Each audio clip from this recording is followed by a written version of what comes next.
26 तारखेला माझा सहकारी मानसी कालोखे यांचा पती मंगेश अप्पा कालोखे यांची क्रूरपणे निर्घुणपणे हत्या करण्यात आलेली आहे। त्यानंतर आज त्यांचं या ठिकाणी साईबाबा नगर खोपोली येथे उत्तर कार्य आज या ठिकाणी होत आहे। आज जवळजवळ 13 दिवस झालेले आहेत। मंगेश कालोखे यांची ज्या नराधमाने क्रूरपणे हत्या केलेली आहे त्या आरोपींपैकी आतापर्यंत जवळजवळ 12 आरोपींना अटक करण्यात आलेली आहे। मंगेश कालोखे यांची हत्या ही राजकीय वैमनस्यातून सुपारी देऊन करण्यात आलेली आहे। या हत्येमागे ज्या ज्या राजकीय नेत्यांनी प्लॅनिंग करून सहकार्य करून मंगेशच्या हत्येमध्ये त्यांचा प्रत्यक्ष अप्रत्यक्ष सहभाग त्या ठिकाणी आहे, ते परवा ज्या वेळेस सत्र न्यायालय पनवेल येथे पोलीस इन्व्हेस्टिगेशन ऑफिसर आयो यांनी सुद्धा कोर्टामध्ये त्या ठिकाणी सांगितलेलं आहे की ज्या आरोपींची नावे आम्ही या ठिकाणी मंगेश कालोखेच्या परिवाराने आम्ही त्या ठिकाणी दिलेली आहेत, त्यातील 2 आरोपी आतापर्यंत फरार आहेत। एक नंबर सुधाकर परशुराम घारे आणि दुसरा आरोपी भरत भगत। या आरोपींचा याच्यामध्ये मोठा सहभाग आहे, हा पोलीस इन्व्हेस्टिगेशन मध्ये आलेले आहे। आपण पाहिलं असेल तर परवा कोर्टामध्ये आयोगाने दिलेल्या इन्व्हेस्टिगेशन रिपोर्टमध्ये 23 तारीख ते 26 तारखेपर्यंत रवी देवकर आणि भरत भगत यांच्यातील होणारं सातत्याने संभाषण आणि मंगेश कालोखे यांची 26 तारखेला निर्घुणपणे हत्या केल्यानंतर आरोपीपैकी 2 आरोपी कर्जत तालुक्यातील असणाऱ्या भरत भगत यांच्या ग्रामीण भागातील असणारं जे घर आहे गाव अवसारे त्या घरी त्या ठिकाणी गेले होते। एवढा सबल पुरावा समोर असताना सुद्धा अजूनही पोलीस प्रशासन त्यांना त्या ठिकाणी अटक करत नाहीत। काल पनवेल सत्र न्यायालयाने स्पष्टपणे त्यांचा जामीन अर्ज अटकपूर्व त्यांनी केलेला तो फेटाळण्यात आलेला आहे आणि त्या ठिकाणी कोर्टाने असे आदेश दिलेले आहेत की कस्टडी घेऊन त्या ठिकाणी इन्व्हेस्टिगेशन करावं, अशा सूचना कोर्टाने पोलीस प्रशासनाला त्या ठिकाणी देण्यात आलेल्या आहेत। तरी सुद्धा अजूनही पोलीस प्रशासनाकडनं या मेन आरोपींना त्या ठिकाणी अटक केली जात नाही।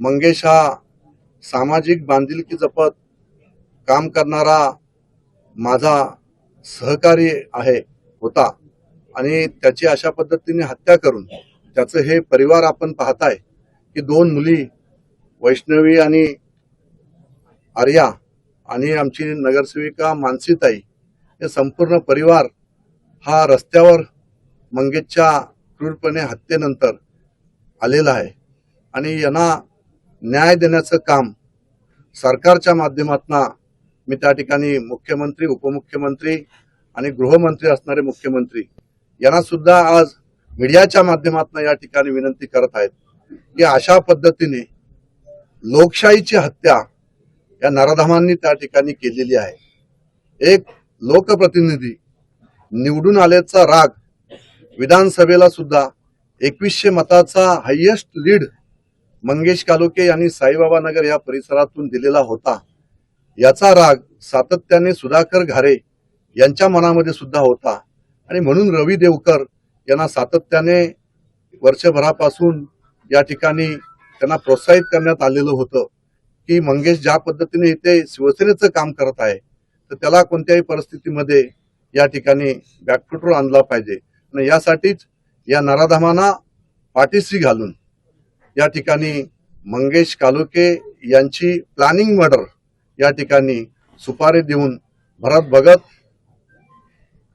त्यानंतर रवी देवकर, त्यानंतर सुधाकर घारे यांनी हे प्लॅनिंग या ठिकाणी केलेलं आहे।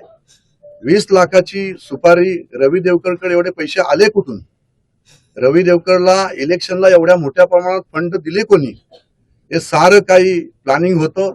2 महिन्यापासून हे प्लॅनिंग सुरू होतं आणि म्हणूनच आपण पाहिलं की ज्या दिवशी मंगेश कालोखेची हत्या झाली त्याच दिवशी 6 वाजता सुधाकर घारे एअरपोर्टला त्या ठिकाणी होता, जेणेकरून सीसीटीव्ही मध्ये आपण आहोत हे त्या ठिकाणी दाखवण्याचा प्रयत्न त्या ठिकाणी केला। तिथून अहमदाबादला निघून त्या ठिकाणी गेला आणि या अशा पद्धतीने हे सगळं प्लॅनिंग मर्डर त्या ठिकाणी होतं। आणि मग आतापर्यंत सुधाकर घारेची जर आपण गुन्हेगारी पार्श्वभूमी जर आपण पाहिली तर आपल्या लक्षात येईल की त्यांनी एका फॉरेस्ट ऑफिसरचा सुद्धा, फक्त घराला लागून फॉरेस्ट आहे आणि फॉरेस्ट ऑफिसरनी एक नोटीस काढली म्हणून त्या फॉरेस्ट ऑफिसरला त्याच्या स्वतःच्या गाडीने त्याला त्या ठिकाणी उडवलं आणि त्याचा मृत्यू झाला। आणि अशा पद्धतीने तो सुद्धा एक 302 चा गुन्हा त्यावेळेस सुधाकर घारेवर दाखल आहे, 307 चा गुन्हा दाखल आहे, 326 चा गुन्हा दाखल आहे, खंडणीचे गुन्हे दाखल आहेत। अशा प्रकारे अनेक गुन्हे आतापर्यंत ह्या आरोपीवर त्या ठिकाणी दाखल आहेत। 2 नंबरचा आरोपी आहे भरत भगत, याच्यावर सुद्धा गंभीर गुन्हे त्या ठिकाणी आहेत। सुपारी मॅटर प्रवीण पाटील यांची सुद्धा सुपारी त्या भरत भगत यांनी दिलेली होती आणि त्याच्यामध्ये सुद्धा अरेस्ट त्यांना त्या ठिकाणी केलेलं होतं। आणि अशा पद्धतीचे गंभीर गुन्हे असणारे हे दोन्ही आरोपी राजकीय आशीर्वादामुळे आतापर्यंत त्यांना अटक होऊ शकलेली नाही आणि म्हणून आज आम्ही या ठिकाणी संपूर्ण सरकारच्या, मुख्यमंत्र्यांच्या, गृहमंत्र्यांच्या, पोलीस प्रशासनाच्या निदर्शनात आणून देत आहोत की ज्या पद्धतीने कोर्टाने आदेश केलेले आहेत की यांना कस्टडी घेऊन यांचं इन्व्हेस्टिगेशन करावं, अशा पद्धतीच्या सूचना दिल्या असताना सुद्धा यांना अटक त्या ठिकाणी केली जात नाही। जे यांच्याकडे आतापर्यंत जे काही त्यांच्याकडे पुरावे असतील, जर हे आरोपी बाहेर राहिले तर हे सर्व पुरावे हे नष्ट करून त्या ठिकाणी हजर होतील। आणि मग आतापर्यंत आपण पाहिलं तर काय आरोपी अशा पद्धतीने सीसीटीव्ही मध्ये असेल तरच तो आरोपी होतो का?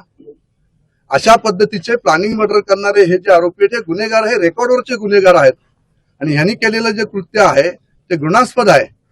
रेअरेस्ट ऑफ रेअर क्राईम अशा पद्धतीची क्रूर अमानुष हत्या मंगेश कालोखे यांची केलेली आहे। मंगेश कालोखे मृत्यू पडल्यानंतर सुद्धा त्याच्यावर वार करण्यात येत होते। आपण सीसीटीव्हीच्या माध्यमातून ते पाहतात, संपूर्ण महाराष्ट्र पाहत आहे, देश पाहत आहे आणि अशा पद्धतीची हत्या झाली असताना सुद्धा अशा आरोपींना पाठीशी घालणं हे खरोखरच मानवी जीवनाला, समाजाला काळिंबा फासणारी आज गोष्ट या ठिकाणी घडत आहे। आणि म्हणून माझी पोलीस प्रशासनाला या माध्यमातून विनंती आहे की आपण हे दोन्ही आरोपी तात्काळ ह्यांना अरेस्ट करावी, यांचं इन्व्हेस्टिगेशन त्या ठिकाणी करावं आणि ह्यांना जेलबंद करावं आणि ह्यांनी केलेलं जे कृत्य आहे यांना फाशीची शिक्षा या ठिकाणी होईल। मोकोको अंतर्गत यांच्यावर त्या ठिकाणी कारवाई झाली पाहिजे। हे सर्व अट्टल गुन्हेगार आहेत। आपण जर आरोपींपैकी जे मंगेशला मारणारे प्रत्यक्ष जे आरोपी सीसीटीव्ही मध्ये आपण पाहताय हे सर्व सराईत अट्टल गुन्हेगार आहेत। हे सर्व मुस्लिम असणारे काही आरोपी आहेत। यांनी ज्या पद्धतीने क्रूरपणे मंगेशची सुपारी घेऊन त्या ठिकाणी हत्या केलेली आहे, या हत्येमध्ये सगळ्यांचाच या ठिकाणी यांचा सहभाग आहे। आपण पाहिलं असेल तर भरत भगत आणि रवी देवकर मध्ये 12 कॉल झालेले आहेत, त्याच्यानंतर घरी सुद्धा गेलेले आहेत। मग सातत्याने निवडणुकीमध्ये सुद्धा रवी देवकर, भरत भगत आणि सुधाकर घारे हे सुद्धा एकत्रपणे या ठिकाणी येऊन मोठ्या प्रमाणात या ठिकाणी पैशाचा सुद्धा बाजार त्या ठिकाणी करण्यात आलेला होता. तरी पण जनमत हे मंगेश कालोखेंच्या बरोबर होतं, मानसी कालोखेंच्या बरोबर होतं आणि म्हणून लोकशाहीचा विजय या ठिकाणी झाला असताना तो विजय पचनी न पडल्यामुळे लोकशाहीची मंगेशच्या रूपाने हत्या करण्याचं काम या नराधमांनी या ठिकाणी केलेलं आहे. मी कालही सुद्धा उपमुख्यमंत्री शिंदे साहेबांना भेटलेलो आहे. मुख्यमंत्र्यांना सुद्धा आम्ही त्या ठिकाणी निवेदन आज त्या ठिकाणी देत आहोत की तात्काळ या आरोपींना अटक करून मोकोका अंतर्गत त्यांच्यावर कारवाई करून यांना फाशीची शिक्षा झाली पाहिजे आणि हा खटला फास्ट ट्रॅक कोर्टामध्ये चालवण्यात यावा अशा पद्धतीचं आम्ही या ठिकाणी निवेदन आज डीजी साहेब असतील त्यांना महाराष्ट्र पोलीस अधीक्षक त्यांना करणार आहोत. रायगड पोलीस अधीक्षक यांना सुद्धा आपण त्या ठिकाणी करणार आहोत आणि मुख्यमंत्री, गृहमंत्री, उपमुख्यमंत्री या सर्वांना त्या ठिकाणी आम्ही निवेदन या माध्यमातून या ठिकाणी देणार आहोत. आणि अशा पद्धतीने हे कृत्य ह्या खोपोली शहरामध्ये सुसंस्कृत असणारं माझं हे खोपोली शहर आहे. या शहरामध्ये अशी घटना ही कधीही या ठिकाणी याच्या अगोदर घडलेली नाही आणि म्हणून अशा पद्धतीचं कृत्य खोपोलीचे सर्वसामान्य असणारी जनता, नागरिक हे यापुढे सहन करणार नाही आणि हा अन्याय या परिवारावर जो झालेला आहे हा अन्याय सुद्धा आम्ही यापुढे सहन करणार नाही आणि म्हणून आम्ही या ठिकाणी या प्रेसच्या माध्यमातून, या सोशल मीडियाच्या माध्यमातून, मीडियाच्या माध्यमातून, इलेक्ट्रॉनिक मीडियाच्या माध्यमातून संपूर्ण महाराष्ट्राला आणि गृहमंत्र्यांना या ठिकाणी आम्ही सांगतोय, पोलीस प्रशासनाला सांगतोय, आम्ही 2 दिवसाचा अल्टिमेटम आम्ही या ठिकाणी देतोय. 2 दिवसामध्ये जर हे दोन्ही आरोपी अटक करून त्यांचं इन्व्हेस्टिगेशन त्या ठिकाणी केलं गेलं नाही तर आम्ही पोलीस स्टेशनला संपूर्ण मतदारसंघाच्या वतीने, संपूर्ण खोपोली शहर असेल, माझा मतदारसंघ असेल, मी स्वतः असेल आणि संपूर्ण कालोखे परिवार त्या ठिकाणी असेल, आम्ही ठिय्या आंदोलन करून त्या ठिकाणी बसून राहू.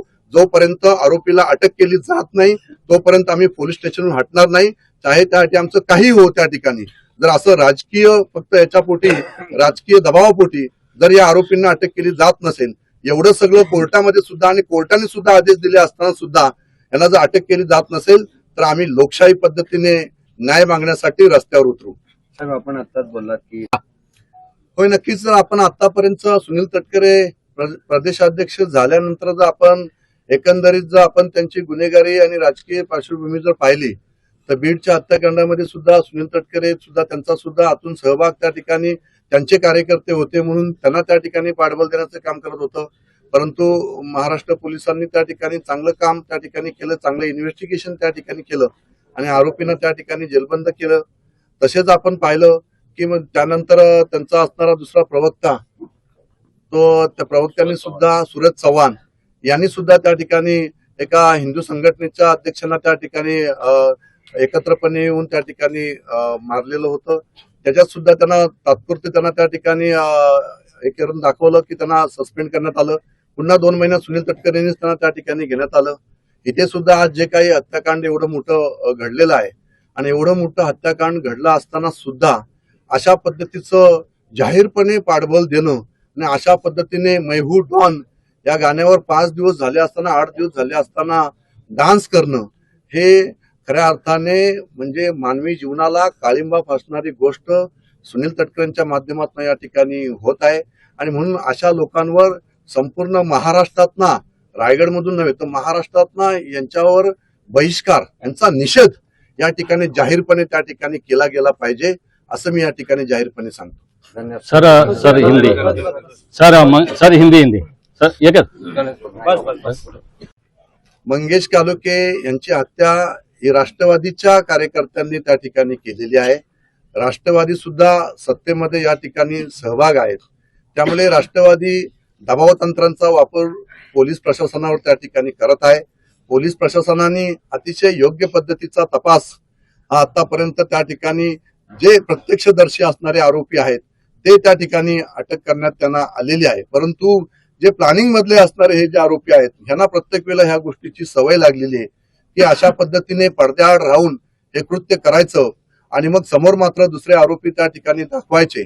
आपण जर पूर्णपणे पोलीस इन्व्हेस्टिगेशन जर आपण पाहिलं तर आपल्या लक्षात येईल की मंगेशला मारणारे प्रत्यक्ष आरोपी जे होते त्यांनी तोंडाला मास्क त्या ठिकाणी लावलेले होते, रुमाल बांधलेले होते आणि त्यांचं प्लॅनिंग असं ठरलेलं होतं की प्रत्यक्षात मारायला सुपारी मधले असणारे आरोपी जे मुस्लिम समाजाचे 3 आरोपी होते किंवा अजून दुसरे 2 आरोपी आणि रवी देवकरचा मुलगा असे 5 आरोपी प्रत्यक्षदर्शी त्या ठिकाणी सीसीटीव्ही मध्ये आपल्याला मारताना दिसत आहेत. परंतु प्रत्यक्षात त्यांना सीसीटीव्हीच्या अगोदर मंगेशला मारलाय आणि सीसीटीव्हीच्या अगोदर मारणाऱ्या आरोपीपैकी इथले स्थानिक असणारे चव्हाण असतील किंवा बाकीचे जे आरोपी आहेत हे सगळे आरोपी जे आता 12 आरोपी अटक केलेले आहेत यातले आरोपी सुद्धा मंगेशला मारण्यासाठी त्या ठिकाणी होते. मग त्यांनी प्लॅनिंग त्या ठिकाणी केलेलं होतं. काही वकिलांकडनं त्यांनी सल्ले त्या ठिकाणी घेतलेले होते की मारायला फक्त आम्ही राहू, हजर व्हायला स्थानिक आरोपी बरोबर घेऊन आम्ही हजर होऊ, अशा पद्धतीचा प्लॅन त्यांनी या ठिकाणी केलेला होता. परंतु पोलिसांनी योग्य असं इन्व्हेस्टिगेशन त्यांच्यामध्ये मारणाऱ्यांमध्ये त्या ठिकाणी केलं आणि हे सगळं सत्य त्या ठिकाणी उघडकीस त्या ठिकाणी आणलेलं आहे. परंतु हे आपल्या निदर्शनात या ठिकाणी येत असताना जे मुख्य आरोपी प्लॅनिंग मधले आहेत त्यांना मात्र त्या ठिकाणी पोलीस प्रशासनावर दबाव तंत्रांचा वापर त्या ठिकाणी केला जात आहे, म्हणून त्यांना त्या ठिकाणी अटक केली जात नाही असं आमचं म्हणणं आहे. पोलिसांनी प्रेस नोट मध्ये राजकीय वैमनस्यातनं हत्या झाल्याचा स्पष्ट उल्लेख केलाय, मात्र राजकीय आरोपी आजही मोकाट आहेत. यामागचं कारण तुम्हाला काय वाटतंय? याच्यामध्ये जे आरोपी आहेत त्यांना आपण पाहिलं की मागच्या वेळेला सुद्धा सुनील तटकरे कर्जतमध्ये आलेले होते आणि त्यांनी सुद्धा इन्व्हेस्टिगेशन पूर्ण झालेलं नसताना सुद्धा आमच्या ह्या दोन्ही लोकांचा म्हणजे भरत भगत आणि सुधाकर घारे यांचा काही सहभाग त्या ठिकाणी नसेल असं त्या ठिकाणी जाहीरपणे सांगितलेलं होतं. परंतु पोलीस इन्व्हेस्टिगेशन मध्ये हे क्लिअर त्या ठिकाणी आलेलं आहे की 23 ते 26 तारखेपर्यंत 12 कॉल त्याची त्या ठिकाणी भरत भगतचे त्याची झाले आहेत आणि भरत भगत सुद्धा रेकॉर्डवरचा गुन्हेगार आहे. मग हे सगळे झाले असताना आरोपी खोपोलीत कोणाच्या घरी गेले नाही, दुसऱ्या कोणाच्या घरी गेले नाही, सर्वसामान्यांच्या कोणाच्या घरी आश्रयास गेले नाही, भरत भगतच्याच घरी का गेले? तर ह्याचं सुद्धा आपण पोलीस प्रशासनाने याचं इन्व्हेस्टिगेशन करून आज काय प्रत्यक्ष त्या ठिकाणी प्रत्यक्षदर्शी सीसीटीव्ही मध्येच भरत भगत पाहिजे का, सीसीटीव्ही मध्ये सुधाकर घारे पाहिजे का, मगच त्यांना अरेस्ट केली जाईल का? तर हे सगळं पडद्यामागे असणारे हे सगळे होते. रवी देवकरची कधीही हिंमत नव्हती, त्याच्या परिवाराची सुद्धा हिंमत नव्हती की मंगेश कालोखेच्या अंगावर हात टाकण्याची त्यांची हिंमत नव्हती.